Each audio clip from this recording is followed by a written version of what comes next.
안녕하세요. 반갑습니다. 힐링보이 시안입니다. 자, 새해가 밝았고 2026년 첫 에피소드 한국어로 시작을 해보도록 하겠습니다. 자, 우선 여러분들 새해 복 많이 받으시고 올해도 원하시는 거 이루시고 건강 항상 유지되는 그런 한 해가 되시기를 바랍니다. 자, 우선 2026년 첫 에피소드는 조금 정치적인 소재로 얘기를 해보도록 하겠습니다. 자, 일본에서도 여성 첫 총리로 지금 다카이치 총리가 굉장히 많은 관심을 받고 있고요. 지난번 에이펙에서는 이재명 대통령과 좋은 모습을 보임으로 인해서 화기애애한 모습으로 앞으로 한일 관계가 굉장히 좋아지지 않을까 하는 기대가 있는 한편 다카이치 총리의 지금까지 행보를 보면은 그렇게 볼 수만도 없다. 굉장히 우익적인 부분이 많아서 한일 관계 악화가 우려된다는 의견도 있습니다. 자, 오늘은 그 부분에 대해서 얘기를 해보도록 하겠습니다. 자, 다카이치 총리는 한국과 좋지 않은 관계를 만든다. 자, 이거는 100%라고 볼 수는 없고요. 뭐 결과로 바뀌는 부분이 있겠지만 현재 주어진 자료만으로 그리고 일본 현지에서 제가 보고 듣고 생각한 것으로 얘기를 해보도록 하겠습니다. 자, 그 결과는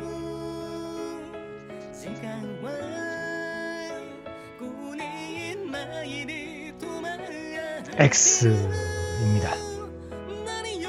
자, 우선 다카이치 사나에 총리의 과거 경력에 대해서 간단하게 한국에서도 소개하는 방송이 있을 거라고 생각이 되는데요. 한국 뉴스에도 분명히 나올 것으로 생각이 되는데, 우선 아베 전 총리와 같은 아베 전 총리가 결혼식 주례까지 샀을 정도로 아베 전 총리의 뜻을 잇는 일본 자민당의 대표적인 우익 노선이라고 볼 수가 있습니다. 그 부분은 틀리지 않다고 볼 수 있고요. 그리고 일본에서는 이제 일본 여성 첫 총리로 굉장히 많은 관심을 받고 있는데, 어차피 그 첫 총리라도 다카이치 총리는 자민당, 일본의 대표적인 우익적인 당이죠. 자민당에서 당선이 된 총리이기 때문에 개인적인 어떤 활동으로 크게 바뀌는 부분은 없다고 생각을 합니다. 자, 일본의 정치는 또 한국과 굉장히 다르기 때문에 일본은 전통적으로 대대손손 정치인들이 굉장히 많고요. 이를테면은 고이즈미 총리, 전 총리의 둘째 아들 고이즈미 신이치로 씨도 지금 장관을 하고 있고 계속 정치를 하고 있죠. 그리고 일본 국회의원들, 정치인들이 상당수가 대대손손 정치인이 굉장히 많아요. 에도 시대, 심지어는 에도 시대까지도 있고요. 근대에 이르러서도 굉장히 많습니다. 그래서 저도 간혹 연애 활동을 하다 보면은 부모님이나 할아버지 윗선에서 간혹 정치인들이 있는데, 또 한국인의 입장에서는 좀 조심을 해야 되는 부분이 있기 때문에 좀 조심을 하는 편이고요. 어쨌든 다카이치 씨는 그런 부분에서 자민당에서 자유로울 수는 없지만 지금까지의 정치인들과 상당히 다른 점이 하나가 있습니다. 자, 뭐냐? 다카이치 사나에 총리는 일반 집안 가정 출신입니다. 부모님이 농업을 하고 계시고요. 그리고 본인의 노력으로 이 자리를 꿰찬 굉장한 사람입니다. 그래서 정치 유학이 아니고 전반적인 원래는 미디어에 관련된 일을 하고 있었고요. 그쪽에서 일을 하다가 정치에 입문을 하고, 그리고 결혼도 같은 국회의원, 자민당 의원과 결혼을 하고 그 주례를 선 것이 아베 전 총리가 주례를 섰을 정도로 아베 전 총리 영향을 굉장히 많이 받은 인물이라고 할 수가 있습니다. 그래서 일본의 경우에는 총리제이기 때문에 총리가 되는 것이 투표가 아니에요. 전국민 투표가 아니고 당 내에서 당원들끼리, 그리고 당원들끼리의 투표에 의해서 결정이 되기 때문에 일단 자민당이 압도 1위 당이기 때문에 총리가 나올 확률이 매우 높고요. 그리고 또 자민당 혼자서 되는 것도 아니라서 이번에도 다른 당과 이제 협연을 하게 돼서 그래서 당선이 되는 뭐 이런 우리 한국과는 좀 다른 정치 구조를 가지고 있습니다. 내각제가 좋은 점도 있고 나쁜 점도 있는데 내각제는 그 지지도 퍼센트에 굉장히 민감하기 때문에 지금까지 아베 전 총리 이후로 총리 기간을 만료해서 총리를 이제 다 마치는 그런 총리가 거의 나오지 않고 있고요. 지난 총리였던 총리도 지금 도중에 2년 정도 만에 내려오는 그런 문제가 생겼죠. 이시바 총리도 임기를 다 채우지 못하고 내려오는 일이 벌어졌습니다. 굉장히 이 인기도라는 부분의 지지도 굉장히 민감한 부분이기 때문에 한국과는 또 다른 부분이 많습니다.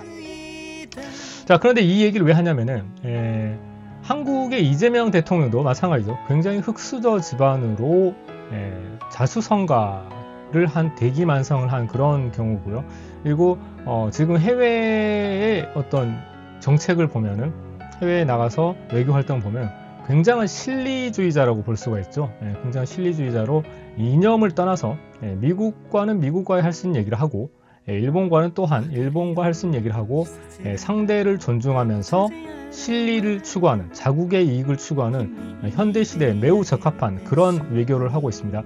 얼마 전 중국에서는 또 시진핑 주석과 함께 매우 좋은 분위기를 만들어내서 서로 합의를 이루는 그 기본은 결국은 서로 존중하는 그 태도지 않을까 싶고요. 그리고 이재명 대통령이 굉장히 박식한 부분과 그리고 바닥에서부터 올라왔다고 대통령이 됐다고 해도 무방할 정도로 산전수전을 겪은 그 경험이 엄청나지 않을까 싶습니다. 그런데 그 부분을 놓고 보면 다카이치 총리도 매우 유사한 경력을 가지고 있고요. 부모님이 굉장히 엄격했고 정치인이 되는 것을 응원했던 것도 아니에요. 그래서 본인의 의지와 노력으로 여성 정치인으로서는 매우 이례적인 행보를 계속 해왔고요. 그리고 굉장한 험난한 과정을 거쳐서 총리에 이르기까지 지금 나온 굉장한 노력형 인간이라고 볼 수가 있습니다. 자, 일본의 우선 정치를 얘기하기 전에 다카이치 총리에 대해서 좋은 의견과 일본 내에서 현재는 지금 좋은 의견도 있고 지지하지 않는 분도 물론 있겠죠. 근데 일단 내각제라는 부분이 좀 다르다는 것을 감안하고 일본의 정치적인 특성, 아까 말씀드린 대로 대대손손 정치인을 하는 집안이 많다는 걸 감안했을 때 다카이치 총리가 된 건 거의 기적이라고 볼 수도 있고요. 반대로 많은 그 당원들이 지금 변화를 요구하는 시기이고 그리고 현대에 맞게 여성이라고 총리가 되지 못하다는 법이 없다. 이런 현대화, 근대화가 진행이 된 것도 매우 긍정적인 영향이라고 볼 수가 있습니다. 그래서 이 지금까지의 행보를 보면은 이재명 대통령의 실용주의 외교와 다카이치 총리의 또한 실용주의를 외교가 굉장히 맞을 확률이 높습니다. 그래서 다카이치 총리도 원래 의원 시절에는 상당히 우익적인 발언을 많이 했었죠. 한국에 대해서 특히. 그리고 이번에도 중국에 대해서 대만 발언하면서 지금 중국과 일본이 역대 최악의 관계라고 해도 무방할 만큼 좋지 않은 관계가 되고 일본도 지금 무역 관광 부분에서 굉장한 피해를 입고 있어요. 특히 히토류, 레어스 같은 경우에는 중국이 지금 일본에도 판매 금지를 하면서 지금 산업 전반이 굉장한 타격을 입는 심각한 수준이 있고 관광 부분에 대해서는 말할 게 없고요. 그리고 이제 중국 같은 경우에는 일본산 수산물을 원래는 후쿠시마 문제로 수입을 금지했었는데 최근에 풀었는데 다카이치 총리의 대만 발언 이후로 다시 금지가 되기 때문에 피해의 금액이 어마어마합니다. 자, 근데 이 상황에서 다카이치 총리도 이제 여러 가지 생각했을 거고 또 일본 내에서 지금 자민당 내에서도 지금 이재명 대통령을 자극하면 안 된다. 지금 한국, 중국, 일본 이 3개국이 미묘한 관계 중에서 한국이 매우 유리한 위치에 있죠. 한국이야말로 이재명 대통령이야말로 중국과 시진핑 주석과 다카이치 총리를 중재할 수 있는 거의 유일한 인물이라고 봐도 무방을 할 것 같습니다. 그렇기 때문에 일본 입장에서도 한국과 지금 거의 절대적으로 나쁜 관계를 만들 수가 없고요. 다카이치 총리의 매우 실용적인 노선이 우익적인 부분이 물론 존재하긴 하지만 기본적으로는 실용주의에 노선한 다카이치 총리의 슬로건이죠. 일하고 일하고 일하고 또 일한다.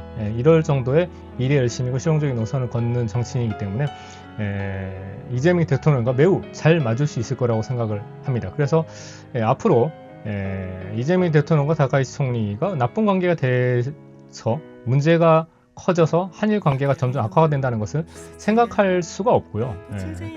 상식적으로 생각할 수가 없고, 그리고 지금 2025년이 또 한일 뭐죠? 국제수교 60주년이죠. 한일 국제수교 60주년이 맞아서 매우 좋은 방향으로 흘러가고 있기 때문에 이재명 대통령이 또 1월 달에 일본에 방일 활동이 있으시죠. 그래서 그 부분에서 확실하게 드러나겠지만 앞으로 실용주의 노선으로 좋은 관계가 형성이 되지 않을까 싶습니다. 자, 이재명 대통령 정책 중에서 정치와 경제는 별도의 문제로 생각을 해야 된다. 역사 문제도 그렇고. 그래서 저는 그 부분은 굉장히 좋다고 존중을 하는 부분이라고 생각을 하고요. 그래서 서로에게 이익이 되는 부분을 갖는, 그리고 인접 국가끼리 나쁜 관계를 만드는 것은 현명하지 못한 일이죠. 지금 세계 공통의 적이 거의 미국으로 되는 상황에서 미국에 대항한다는 말이 좀 그렇지만은 미국에 대해서 유리한 입장, 그리고 피해를 보지 않으려면은 한국, 중국, 일본이야말로 제일 단결을 해서 힘을 키워야 될 시기지 않을까 싶습니다. 베네수엘라 같이 갑자기 미국이 공격을 해서 대통령을 납치해 온다든지 이런 있을 수가 없는 일들이 벌어지는데, 사실 우방이라고 하기에도 한국도 미국의 우방이긴 하지만 언제 그런 일이 없으리라고 100% 자신할 수는 없는 거죠. 일본도 마찬가지고요. 그래서 한중일 이 3개국이 뭉쳐서 더 좋은 관계를 만드는 것이야말로 미국의 영향에서도 좀 더 자유로울 수 있고 독립국 그리고 주권국으로서도 힘을 행사를 할 수 있지 않을까 싶고요. 이재명 대통령과 다카이치 총리의 실용주의는 같은 선이고, 그리고 걸어왔던 행보도 매우 비슷하기 때문에 이재명 총리도 지난번 에이펙에서 다카이치 총리에 대해서 언급을 했었죠. 그래서 나쁜 관계가 되리라는 것은 생각할 수가 없습니다. 자, 물론 대통령이 만약에 윤석열이었다면 전혀 다르겠죠. 최악의 경우를 맞이할 수가 있을 겁니다. 그렇지만 이재명 대통령 경우에는 이렇게 호락호락한 사람이 아니고 윤석열과는 거의 하늘과 땅 사이로 외교 정책이나 능력에서 다르기 때문에 일본과 좋은 관계를 유지할 수 있을 거라고 판단이 됩니다. 자, 앞으로 좀 더 지켜봐야겠지만 지금까지 행보와 다카이치 총리의 실용주의 기대해 볼 만 하지 않을까 싶습니다. 그럼 여러분 또 만나요.